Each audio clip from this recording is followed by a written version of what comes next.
কেমন আছেন সবাই? তো আজকে পার্শে মাছ দিয়ে, বড়ি দিয়ে, বেগুন দিয়ে, টমেটো দিয়ে রান্না করছি।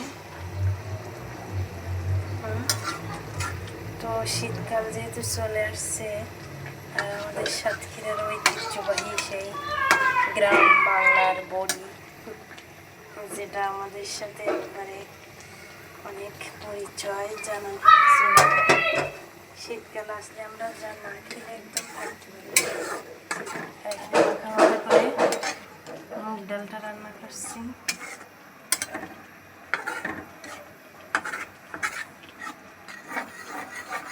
এখন এখানে একটু আমার সেই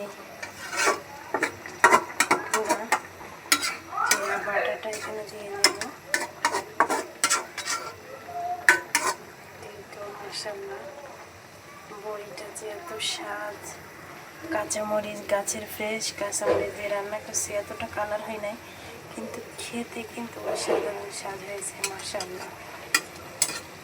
সবাই ভালো থাকবেন আর ভিডিওটা সবাই কমেন্ট করবেন। আল্লাহ হাফেজ, টাটা, বাই বাই।